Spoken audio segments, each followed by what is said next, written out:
tema muy amplio, ¿no? Incluso la electrofisiología es una subespecialidad dentro de la cardiología que estudian estos fenómenos de arritmia y que además pues ahora dan un tratamiento adecuado.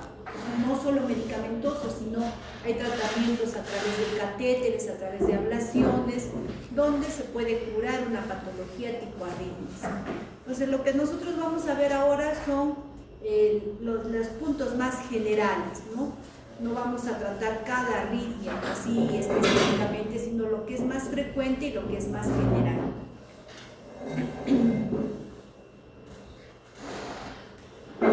Einthoven es el estudioso de las arritmias, el padre de la electrofisiología.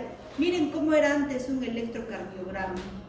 Miren, todo este aparato, tenía que estar los miembros superiores e inferiores en agua, ¿no? Para que haya conducción, así fue el primer electrocardiograma.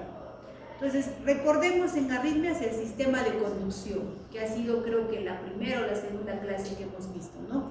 Normalmente, ¿dónde se produce el impulso eléctrico? Como vemos acá, en el nodo sinusal, que está en la desembocadura de la vena cava superior a nivel de la aurícula derecha. Entonces, normalmente acá se tiene que generar el impulso y a través de tres haces, que va a ser primero despolariza aurícula derecha, despolariza aurícula izquierda y el impulso eléctrico llega al nodo auriculoventricular para que despolarice los ventrículos y finalmente llegue el impulso a las fibras de Purkinje. Entonces, eso para recordar el sistema de conducción. Ahora, para que haya una sístole y una diástole tiene que haber un intercambio iónico, ¿no? Entre lo que es el extracelular y el intracelular tiene que haber intercambio de sodio, de potasio y de calcio. Las arritmias, chicos, se pueden dividir primero por la frecuencia cardíaca, pueden ser bradiarritmias, o sea, las arritmias que cursan con una frecuencia cardíaca baja, como su nombre lo dice, o pueden ser las taquiarritmias, las arritmias que cursan con una frecuencia cardíaca elevada. También se pueden dividir por las alteraciones de la génesis del impulso, por la conducción del impulso, o pueden ser mixtas, ¿no? Y las taquiarritmias pues pueden ser por reentrada o pueden ser por actividad gatillada. Muchas veces es difícil establecer cuál ha sido el mecanismo exacto que ha producido la arritmia. Entonces, como vemos, también puede haber alteraciones electrolíticas que nos pueden llevar a diferentes tipos de arritmia. Por ejemplo, cuando el paciente hace hipocalemia, ¿quiénes hacen hipocalemia? Pueden hacer pacientes que toman diuréticos, digitálicos, ¿no? Hacen hipocalemia y van a presentar arritmias. O pacientes, por ejemplo, que se infartan, ¿no? La causa más frecuente de mortalidad en el infarto son las arritmias malignas. Entonces puede haber también ritmos de escape, taquicardia auricular, ritmo idioventricular, acelerado o taquicardia ventricular, como vamos a ver adelante. Ahora, ¿cómo exploramos? ¿Qué nos va a indicar un paciente con arritmia? El paciente con arritmia nos va a indicar que tiene palpitaciones, no siento palpitaciones, o siento que por momentos se acelera, se desacelera. Algunos pacientes pueden hacer síncope, o sea, pérdida súbita de la conciencia, pueden presentar dolor torácico, puede haber estas alteraciones, ¿no? En algunos casos, las alteraciones o las molestias es solo por momentos, no es permanente. Entonces puede decirnos el paciente, yo generalmente en las madrugadas es donde presento las palpitaciones o las diferentes molestias. Entonces en este caso, solo un electrocardiograma no nos va a ayudar con el diagnóstico. Para esto existe, por ejemplo, el Holter. El Holter es un aparatito que se coloca en el pecho y nos va sacando electrocardiograma a las 24 horas. Ahora, en algunos casos también las arritmias no van a ser diarias, ¿no? Porque este monitoreo de 24 horas no sirve solamente si las molestias del paciente son diarias. Pero ¿qué pasa con el paciente que nos dice, tengo esta molestia cada 2, cada 3 días? Hay Holter también que son implantables, ¿no? Que son como unos chips subdérmicos que van a sacar el electrocardiograma pues una semana, o puede haber incluso hay Holter que duren más de una semana, ¿no? Pero eso ya no es el aparato, sino tiene que ser un chip subcutáneo, ¿no? Que se implanta y luego se ve en el software qué ha pasado en el electrocardiograma, y generalmente se pide al paciente que anote las horas en que ha presentado la molestia. Por ejemplo, digamos, he presentado dolor o palpitaciones 3 de la mañana, 1 de la tarde, etc., ¿no? Para corroborar qué ha pasado en ese momento con el electrocardiograma del paciente. Hay estudios que son mucho más específicos, como por ejemplo estudios electrofisiológicos, ¿no? Donde ya se tiene que ver la arritmia, qué mecanismo de producción tiene esa arritmia. Puede ser reentrada, puede ser por alteración de la automaticidad, etc. Pero como les digo, pues son ya mucho más estudios ya de especialidad, ¿no?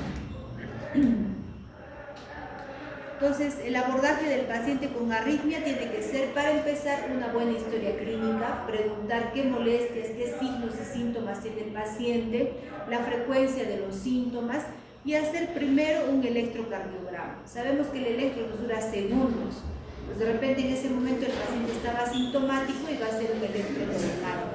Hay que ver también si el paciente tiene alguna enfermedad cardiopulmonar, no de repente las molestias no son cardíacas, sino de origen pulmonar. Se puede colocar el holter, como ya les he mencionado, o puede ser holter pues como monitores implantables, en los que se puede ver la variación de la frecuencia cardíaca, se puede ver las alteraciones, ¿no?, del ritmo. Entonces, recordemos también las drogas antiarrítmicas, ¿no? Tenemos drogas que son hasta de 4 tipos, ¿no? Por ejemplo, la más usada, ¿cuál es? La amiodarona, ¿no? La amiodarona, que es de clase 3, la clasificación es de clase 3, pero tenemos otras drogas, por ejemplo, la quinidina, la procainamida, flecainida, propafenona, sotalol, etc. Entonces, por ejemplo, es un estudio electrofisiológico. Este es un estudio electrofisiológico donde se entra, miren, por un catéter y se ve pues dónde se genera el impulso, hacia dónde va, si es de reentrada, etc.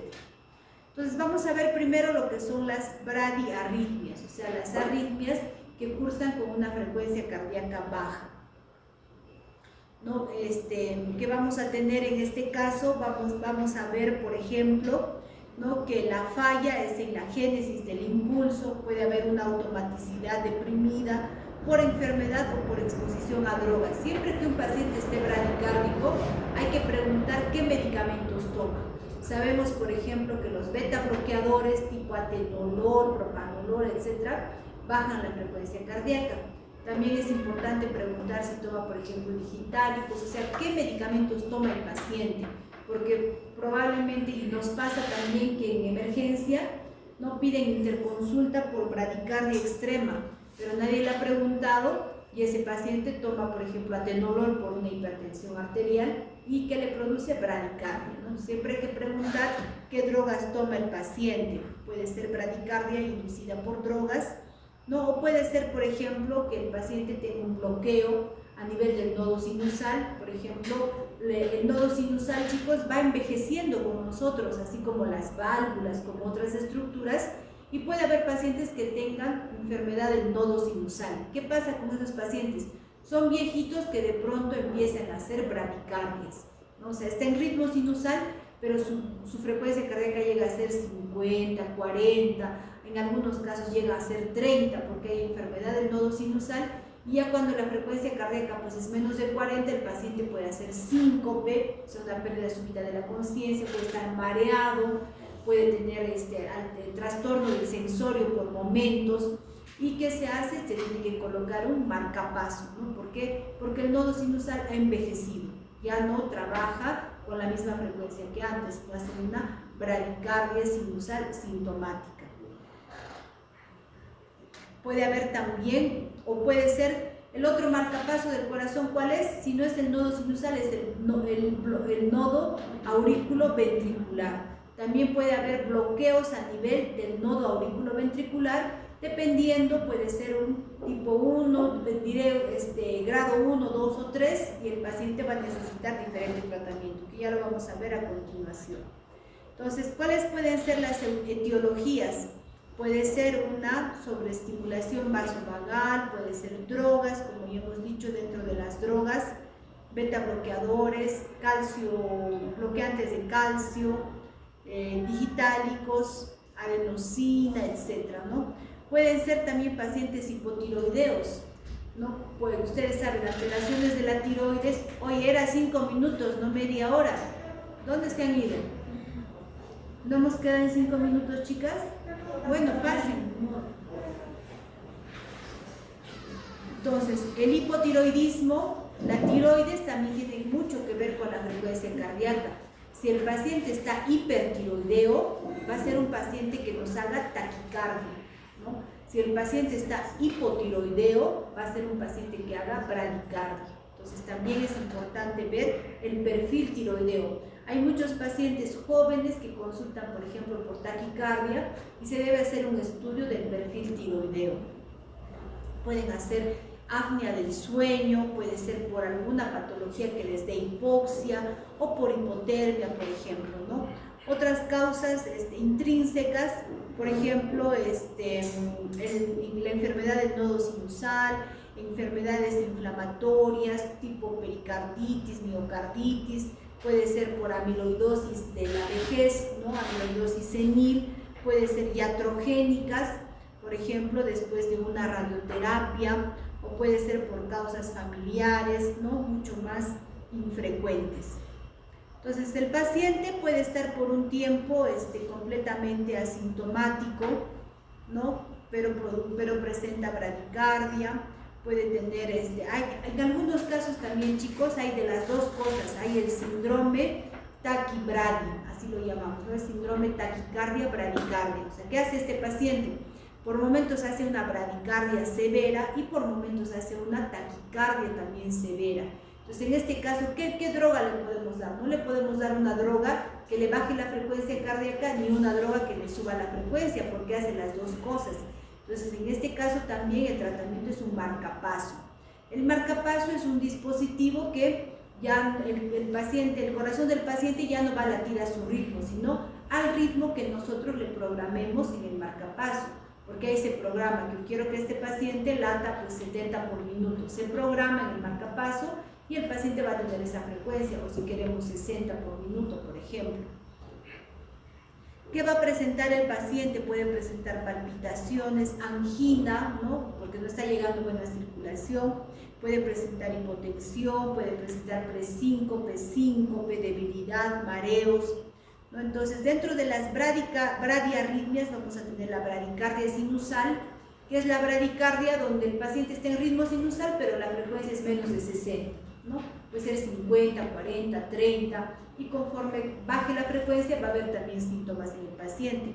Puede haber una pausa sinusal, ¿qué quiere decir? El corazón está en ritmo sinusal y de pronto hay una pausa larga, ¿no? En ese momento el paciente puede presentar, por ejemplo, un síncope, puede haber un bloqueo en la salida, puede haber, por ejemplo, acá, ¿no? Miren, esta es una bradicardia sinusal. Miren, está en ritmo sinusal, sí, miren, pero la frecuencia está más lenta. Ahora, esta es una pausa sinusal. Miren, está en ritmo sinusal, acá hay la onda P, el QRS, la onda T, y de pronto hay esta pausa, ¿no? Si es una pausa cuanto más larga, en este momento el paciente puede hacer un síncope, puede hacer dolor tipo anginoso, mareos, trastorno del sensorio, por ejemplo, o puede hacer, por ejemplo, bloqueos, ¿no? Como lo vamos a ver más adelante. Entonces, puede haber, como ya les he comentado, ¿no? Arritmias con frecuencia cardíaca baja, por ejemplo, en enfermedad del nodo sinusal, donde hay un envejecimiento del nodo sinusal, perdón, o pueden hacer síndromes de taquicardia, bradicardia, donde necesitan un marcapaso. Este es un aparatito de Holter, miren, este es el Holter, que se va a conectar a unos electrodos, o sea, es un electrocardiograma, pero de 24 horas, ¿no? Se va grabando todo el electro en este aparato, luego se descarga, como ven, a un software, y en el software ya podemos ver así, ¿no? Todo el electro de las 24 horas. Sobre todo es importante preguntar al paciente a qué hora presentó las molestias para fijarnos más en ese momento, ¿no? Pero lo ideal es fijarse por las 24 horas. La prueba de esfuerzo también, chicos, nos sirve para ver si hay arritmias. Por ejemplo, el paciente nos puede decir, yo cuando estoy en reposo no presento las palpitaciones, pero una vez que empiezo a hacer ejercicio es donde presento las palpitaciones o presento el síncope. Entonces, ¿qué se hace? Se hace caminar al paciente en la faja y vamos monitoreando su electrocardiograma, si hay alteraciones, si hacen arritmias, y también corroboramos con los síntomas del paciente. De repente el paciente nos dice, ya estoy sintiendo las palpitaciones y el electrocardiograma está normal, ¿no? O no hay alteraciones del ritmo, de la frecuencia. Entonces explicarle al paciente que no ha habido alteraciones en el electro, que las palpitaciones puede ser hasta por otra cosa, ¿no? El paciente puede ser muy ansioso en algún caso, ¿no? Pero generalmente cuando el paciente presenta síntomas se ven alteraciones en el electrocardiograma. Y esta es pues una sala de ablación, donde ya es una sala donde se hace el tratamiento correctivo de las arritmias.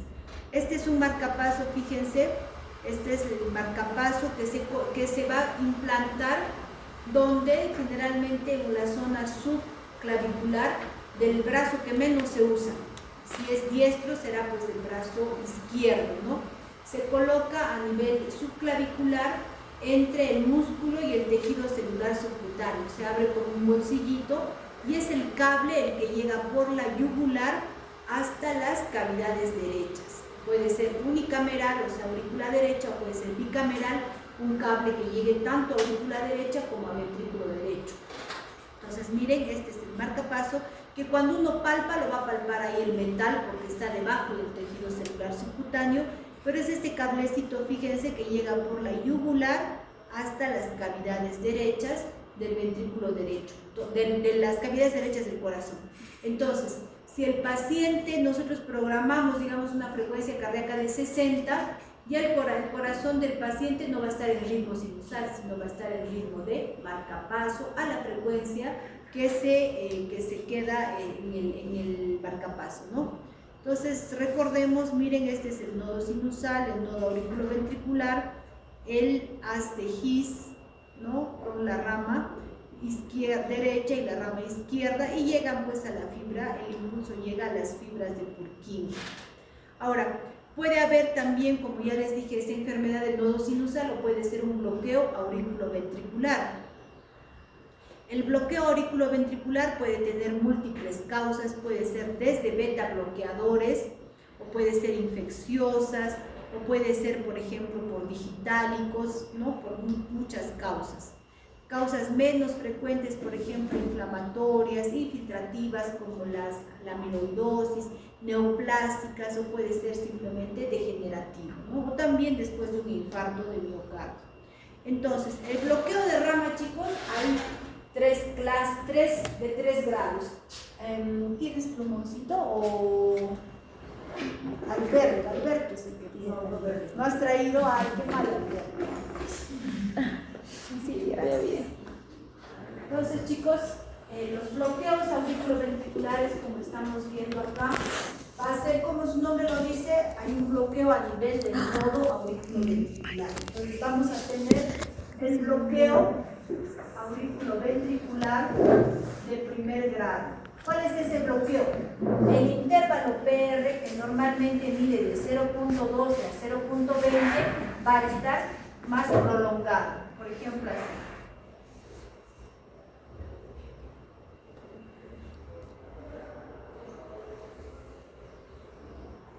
Por ejemplo, acá, ¿no? Este es el intervalo PR.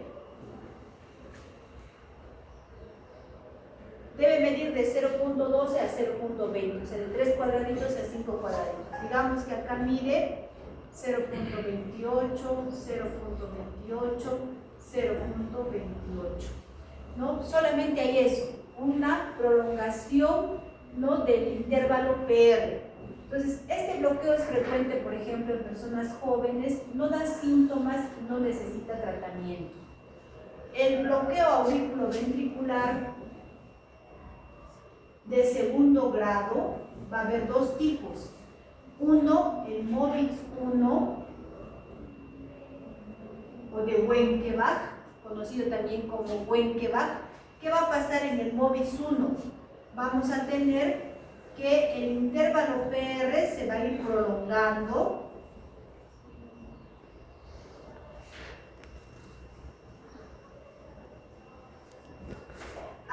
que va a haber una onda P que no conduzca a un QRS. No, el intervalo PR, digamos que sea 0.20, luego 0.24, 0.28, 0.32, y hasta que va a haber una onda P que no conduzca a un QRS. Digamos que acá mide normal, 0.20. Acá ya es 0.24. Acá ya 0.28.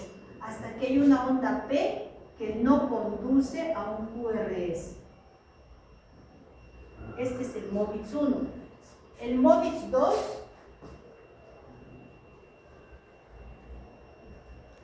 en el MOVIX 2, el intervalo PR es constante. Digamos que sea normal, 0.20, 0.20, 0.20, hasta que hay una onda P que no conduce. Por ejemplo, así, ¿no? Se ve todavía, ¿no?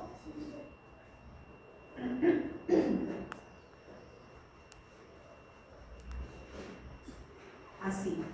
Digamos que acá mide 0.20, acá también 0.20, acá igual 0.20, es constante, pero hay una onda P que no conduce a un QRS. En este caso, por ejemplo, en el MOVIX 1, el paciente hay que hacerle seguimiento, ¿no? Generalmente no tiene mayores molestias, pero en el MOVIX 2 el paciente puede presentar síncope.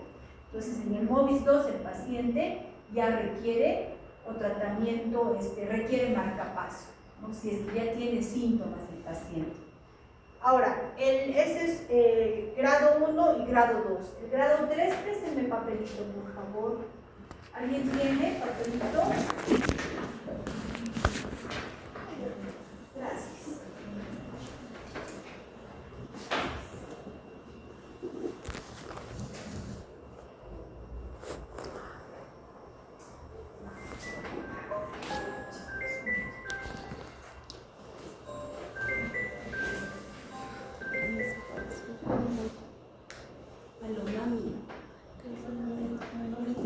Clases, normalmente estoy en clases. Ya, chao, mamita. Y el grado 3, chicos, ya también hay una completa disociación entre aurículas y ventrículos. ¿Qué quiere decir? Ay, mi mamá no ve bien, a veces me llama.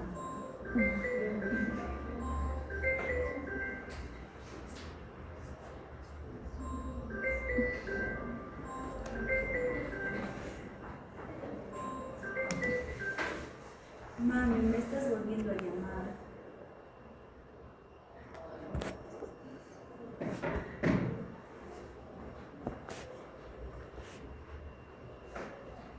Su hermana se llama Lía. Entonces, como no está viendo bien, a veces piensa que es Liz y me llama a mí. O al revés, viceversa.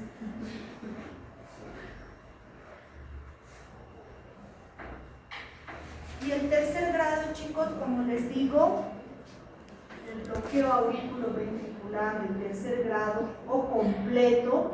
¿Qué quiere decir? Que las aurículas están yendo por su lado y los ventrículos por su lado.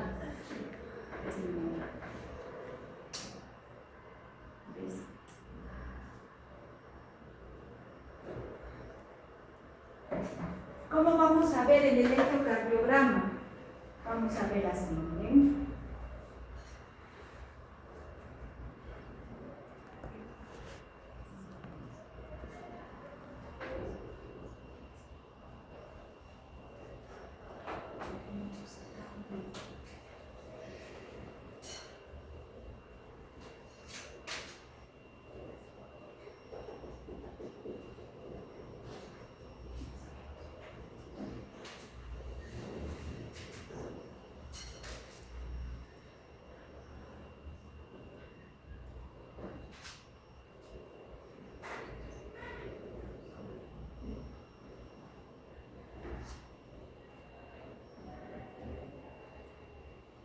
Por ejemplo, así, que vamos a ver que las aurículas van a su ritmo y los ventrículos a su ritmo. Miren, por ejemplo, las aurículas pueden estar a 70 por minuto. Acá, y caen, o sea, la onda P cae donde sea, Puede caer antes del QRS, después del QRS, puede caer encima de la onda T, por donde sea cae la onda P. Digamos que las ondas P estén a 70 por minuto. Y los QRS van a su propio ritmo. Digamos que los QRS vayan a 30 por minuto. A 30 por minuto. O sea, acá hay una disociación completa. Quiere decir que ese nodo auriculoventricular está completamente bloqueado. De tal manera que las aurículas van a su propio ritmo y los ventrículos a su propio ritmo. En este caso, no se puede dar tratamiento medicamentoso. ¿Qué va a pasar? Va a ser un paciente que está bradicárdico y el paciente va a presentar síncope, ¿no? Va a presentar mareo, síncope. Entonces, ¿cuál es el tratamiento en este caso? Solamente marcapaso. No se le puede dar un tratamiento, digamos que está bradicárdico, no le puedo dar atropina, no le puedo dar norepinefrina, nada. ¿Por qué? Porque solamente va a taquicardizar el ritmo auricular, pero no el ventricular, ¿no? Entonces, acá el único tratamiento que sirve es el marcapaso. Ya chicos, acá nos vamos a quedar en lo que son los bloqueos y continuamos la siguiente con lo que falta de arritmias.